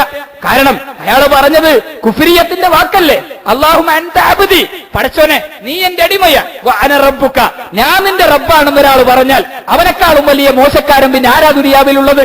പക്ഷെ അള്ളാഹിന്റെ റസൂല് പറഞ്ഞെന്താ? ഇയാൾക്ക് കുറ്റമില്ല. സ്വഹാബത്തിന് വിശ്വസിക്കാൻ കഴിഞ്ഞില്ല, നബി ഇയാൾക്ക് കുറ്റമല്ലേ, പിന്നെ ആർക്കാ നബിയെ കിട്ടുക? നബി സല്ലല്ലാഹു അലൈഹി വസല്ലം പറഞ്ഞ മറുപടി എന്താ? അയാളത് മനഃപൂർവ്വം പറഞ്ഞതല്ല. അയാൾ കടക്കാനാവാത്ത സന്തോഷം ഉണ്ടായപ്പോ നാവിന് പറ്റിപ്പോയൊരു പിഴവ്. ഇയാളെക്കാളും വലിയ സന്തോഷാണ് ഒരടിമ പടച്ചോനെ നിന്ന് വിളിച്ച അള്ളാഹ് ആ അടിമയോട് ഉണ്ടാവുക എന്ന് പറഞ്ഞ എത്ര കാരുണ്യവാനാണ് നമ്മുടെ റബ്ബ്. ആ റബ്ബിന്റെ കാരുണ്യത്തിൽ ഒരംശം പോലും നേടാൻ കഴിയാത്ത ദൗർഭാഗ്യവാന്മാർ എത്ര നന്ദി കെട്ടവരാണ് എന്ന് നമ്മൾ തിരിച്ചറിയേണ്ടതില്ലേ? അതുകൊണ്ട് ഈ റമളാൻ പാപങ്ങൾ മായ്ക്കപ്പെടുന്ന ഒരു സുവർണാവസരമായി നമുക്ക് മാറേണ്ടതുണ്ട്. അള്ളാഹുവിന്റെ സ്നേഹത്തെക്കുറിച്ച് പ്രവാചകൻ സല്ലല്ലാഹു അലൈഹി വസല്ലം മറ്റൊരു സംഭവം കൂടി പറഞ്ഞു. ഒരിക്കൽ പ്രവാചകനില്ലാത്ത ദിവസം ആയിഷ ബിബി റളിയല്ലാഹു അൻഹയുടെ അടുക്കലേക്ക് ഒരു ഉമ്മയും 2 കുട്ടികളും വന്നു. നന്നായി വിശക്കുന്നുണ്ടായിരുന്നു ആ കുട്ടികൾക്കും ആ ഉമ്മയ്ക്കും. അങ്ങനെ ഭക്ഷണം എന്തെങ്കിലും ഉണ്ടോ എന്ന് ചോദിച്ചു. ഒന്നുമില്ല. 3 ഈത്തപ്പഴാ കിട്ടിയത്. അതെടുത്ത ആയിഷ റളിയല്ലാഹു അൻഹ സ്ത്രീയുടെ കയ്യിൽ കൊടുത്തു. ആ ഉമ്മ 2 ഈത്തപ്പഴങ്ങൾ ഓരോന്ന് കുട്ടികളുടെ കയ്യിലേക്ക് കൊടുത്തു. 3-മത്തത് ഉമ്മ കയ്യിൽ വെച്ചു. വിശന്നു തളർന്ന കുട്ടികൾ ആർത്തിയോടെ ഈത്തപ്പഴങ്ങൾ തിന്നു തീർത്തു. എന്നിട്ട് 3-മത്തേന്റെ നേരെ ഉമ്മയുടെ നേരെ ഇങ്ങനെ കൈ നീട്ടി. അപ്പൊ ആയിഷ റളിയല്ലാഹു അൻഹ ഇങ്ങനെ നോക്കി നിന്ന്, ആ ഉമ്മ എന്താ ചെയ്യാ? കുട്ടികൾക്ക് അത് കൊടുക്കുവോ? അതാ ഉമ്മ അത് തിന്നുമോ? അത്ഭുതം! ആ ഉമ്മ അത് 2 കഷ്ണാക്കി കുട്ടികൾക്ക് ഇങ്ങനെ വീതിച്ചു കൊടുത്തു. ആയിഷ ബിബി റളിയല്ലാഹു അൻഹയ്ക്ക് അത് അത്ഭുതമായി തോന്നി. നന്നായി വിശന്നിട്ടും ആ ഉമ്മ ആ കുട്ടികൾക്ക് കൊടുത്തെങ്കിൽ ആ ഉമ്മക്ക് എന്തൊരു സ്നേഹമാണ് ആ കുട്ടികളോടുള്ളത്, എന്തൊരു ഇഷ്ടമാണ് ആ കുട്ടികളോട് ആ ഉമ്മയ്ക്കുള്ളത്. അങ്ങനെ അവർ സന്തോഷത്തോടു കൂടി തിരിച്ചു പോകുന്നത്. കഴുകന്റെ കാലുകൾക്കിടയിൽ, ചിറകുകൾക്കിടയിൽ ആ കോഴിക്കുഞ്ഞുങ്ങളെ സംരക്ഷിക്കുന്നത് പോലെ, കാലുകളിൽ നിന്ന് കോഴിക്കുഞ്ഞുങ്ങളെ സംരക്ഷിക്കുന്നത് പോലെ ആ ഉമ്മ തന്റെ 2 മക്കളെ 2 ചിറകുകൾക്കുള്ളിലാക്കി തിരിച്ചു പോകുന്നത് ആ അത്ഭുതത്തോടെയാണ് ആയിഷ ബീവി റളിയല്ലാഹു അൻഹ നോക്കി നിന്നത്. നബി സല്ലല്ലാഹു അലൈഹി വസല്ലം പിന്നീട് വീട്ടിലെത്തി. ആയിഷ ബീവി റളിയല്ലാഹു അൻഹ കാത്തിരുന്നത് പോലെ പ്രവാചകനോട് പറഞ്ഞു, നബിയെ, ഇന്നൊരു അത്ഭുതകരമായ സംഭവം ഉണ്ടായി. എന്താ? ഉമ്മയും 2 കുട്ടികളും വന്നിരുന്നു. നന്നായി വിശക്കുന്നവരായിരുന്നു അവർ. ഇവിടെ ഒന്നും ഉണ്ടായിരുന്നില്ല, 3 ഈത്തപ്പഴ കിട്ടിയത്. ഞാൻ അവർക്കത് ഓഹരി വെച്ചു കൊടുത്തു. കുട്ടികൾ അത് വേഗത്തിൽ തിന്നു. 3-ാമത്തെ നേരെ ഉമ്മയുടെ നേരെ കൈ നീട്ടി. ആ ഉമ്മ, നമുക്ക് നല്ല വിശപ്പുണ്ടായിട്ടും ഉമ്മ അത് വീതിച്ച് കുട്ടികൾക്ക് കൊടുത്തു. നബിയെ, എന്തൊരു സ്നേഹമാണല്ലേ നബിയെ ആ ഉമ്മയ്ക്ക് ആ കുട്ടികളോട്, എന്തൊരു ഇഷ്ടമാണ് നബിയെ ആ ഉമ്മയ്ക്ക് ആ കുട്ടികളോട്. ഇത് കേട്ടപ്പോ നബി സല്ലല്ലാഹു അലൈഹി വസല്ലം മറ്റൊരു ചോദ്യമാണ് ചോദിച്ചത്. നബി സല്ലല്ലാഹു അലൈഹി വസല്ലമയുടെ ചോദ്യം ആയിഷ റളിയല്ലാഹു അൻഹയോട്, ആയിഷ, ആ ഉമ്മ ഒരു തീക്കുണ്ടാരുണ്ടാക്കി ആ കുട്ടികളെ ആ തീയിലേക്ക് വലിച്ചെറിയും എന്ന് നീ വിചാരിക്കുന്നുണ്ടോ, വിശ്വസിക്കുന്നുണ്ടോ? ആയിഷ റളിയല്ലാഹു അൻഹ ആ ചോദ്യം ഒരിക്കലും ഉൾക്കൊള്ളാൻ പോലും കഴിഞ്ഞില്ല. ആയിഷ റളിയല്ലാഹു അൻഹ ചോദിച്ചു, നബിയെ, എന്താ നബി അങ്ങ് പറയുന്നത്? ആ ഉമ്മ തീക്കുണ്ടാരത്തിലേക്ക് കുട്ടികളെ വലിച്ചെറിയുകയോ? തീക്കുണ്ടാരത്തിലേക്ക് കുട്ടികളെ വലിച്ചെറിയുന്നത് പോയിട്ട് ഒരു തീക്കഷ്ണത്തിന്റെ നേരെ ആ കുട്ടികൾ നോക്കുന്നത് പോലും സഹിക്കാനാവാത്ത ദുഃഖമുണ്ടാക്കും ആ ഉമ്മയ്ക്ക്. അത്ര സ്നേഹമാണ് നബിയെ ആ ഉമ്മയ്ക്ക് ആ കുട്ടികളോട്, അത്ര ഇഷ്ടമാണ് നബിയെ ആ ഉമ്മയ്ക്ക് ആ കുട്ടികളോട്. അപ്പൊ നബി സല്ലല്ലാഹു അലൈഹി വസല്ലം പുഞ്ചിരിച്ചുകൊണ്ട് ചോദിച്ചു, ആയിഷ, ആ ഉമ്മ തീക്കുണ്ടാരത്തിന്റെ നേരെ കുട്ടികൾ നോക്കുന്നത് പോലും സഹിക്കാനാവാത്ത ദുഃഖമുണ്ടാക്കുമല്ലേ? അതെ, എങ്കിൽ അള്ളാഹുവിന്റെ ഒരു അടിമ, ആ അടിമ അള്ളാഹുവിനോട് പടച്ചവനെ എന്നൊന്ന് വിളിച്ചാൽ ഈ ഉമ്മയ്ക്ക് ആ കുട്ടികളോടുള്ളതിനേക്കാളും 1000 മടങ്ങ് സ്നേഹമാണ് അള്ളാഹുവിന്റെ അടിമയോടുള്ളത്. അത്രയധികം സ്നേഹിക്കുന്ന, അത്രയധികം നമ്മെ ഇഷ്ടപ്പെടുന്ന, കാരുണ്യത്തിന്റെ കവാടങ്ങൾ മുഴുവൻ മലർക്കെ തുറന്ന് നരകത്തിന്റെ കവാടങ്ങൾ മുഴുവൻ അടച്ച് നമ്മളെ സ്വർഗത്തിലേക്ക് ക്ഷണിക്കുന്ന ആ കാരുണ്യവാനായ റബ്ബിന്റെ കാരുണ്യത്തിൽ നിന്ന് കുതിർച്ചാടുന്നവനേക്കാളും വലിയ അക്രമകാരി ആരാണുള്ളത്? അതുകൊണ്ട് അവസാനത്തെ 10 ദിവസങ്ങളിലേക്ക് അടുത്ത ആഴ്ചകളിൽ നമ്മൾ പ്രവേശിക്കുന്നു. രാത്രികൾ നമുക്ക് ജീവിപ്പിക്കാൻ കഴിയണം. ലൈലത്തുൽ ഖദറിന്റെ രാത്രികൾ നമുക്ക് മുന്നിൽ കടന്നു വരാനിരിക്കുന്നു. ഒരു മനുഷ്യായുസ് മുഴുവൻ പുണ്യങ്ങൾ പ്രവർത്തിച്ചാലും കിട്ടാത്ത അത്രയും നന്മ ഒരൊറ്റ രാത്രിയിൽ കിട്ടുന്ന, അത്രയും നമസ്കാരത്തിന്റെ, അത്രയും നോമ്പിന്റെ, അത്രയും ഇബാദത്തുകളുടെ ആ പുണ്യങ്ങൾ മുഴുവൻ ജീവിതത്തിലേക്ക് കിട്ടുന്ന ആ ഒരു രാത്രി നമുക്ക് മുന്നിൽ കടന്നു വരാൻ നിൽക്കുന്നു. അതുകൊണ്ട് അതൊക്കെ ഉപയോഗപ്പെടുത്താൻ കഴിയുന്ന, ഇബാദത്തുകൾ കൊണ്ട് സമ്പന്നമാകുന്ന നല്ല ഒരു ജീവിതം നയിക്കാൻ ഈ റമദാൻ നമുക്ക് ഉപകാരപ്പെടട്ടെ. അള്ളാഹു അതിനെ നമ്മെ അനുഗ്രഹിക്കുമാറാകട്ടെ.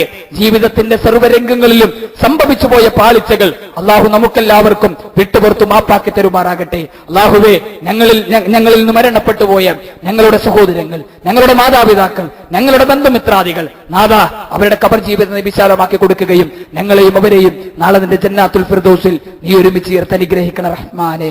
അല്ലാഹുവേ, രോഗികളായ ഞങ്ങളുടെ മാതാപിതാക്കൾ, ഞങ്ങളുടെ സ്നേഹിതന്മാർ, സുഹൃത്തുക്കൾ, ബന്ധുമിത്രാദികൾ, അവരുടെ രോഗങ്ങളും ബുദ്ധിമുട്ടുകളും നീ ശിഫിയാക്കി കൊടുക്കണം റഹ്മാനെ. അല്ലാഹുവേ, സിറാത്തുൽ മുസ്തഖീമായ മാർഗത്തിലൂടെ ഞങ്ങളെ നീ വഴി നടത്തണം റഹ്മാനെ.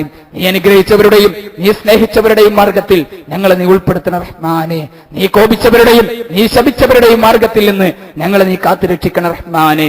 ഈ റമളാനിലൂടെ റയ്യാനിലേക്ക് പ്രവേശിക്കാനുള്ള തൗഫീക്ക് ഞങ്ങൾക്ക് എല്ലാവർക്കും നീ പ്രദാനം ചെയ്യണം റഹ്മാനെ. എല്ലാ വിധികത്തുകളിലും ഞങ്ങളെ നീ കാത്തുരക്ഷിക്കണം റഹ്മാനെ. തൗഹീദ് ഉൾക്കൊണ്ട് ലാ ഇലാഹ ഇല്ലല്ലാഹ് വിശ്വസിച്ച് ജീവിച്ചു മരിക്കാനുള്ള തൗഫീക്ക് ഞങ്ങൾക്ക് എല്ലാവർക്കും നീ പ്രദാനം ചെയ്യണം റഹ്മാനെ. اللهم اغفر للمؤمنين والمؤمنات والمسلمين والمسلمات الأحياء منهم والأموات إنك مجيب الدعوات ويا قاضي الحاجات. اللهم اجرنا من النار، اللهم اجرنا من النار، اللهم اجرنا من النار. ربنا تقبل منا إنك أنت السميع العليم وتب علينا إنك أنت التواب الرحيم. آمين آمين برحمتك يا أرحم الراحمين.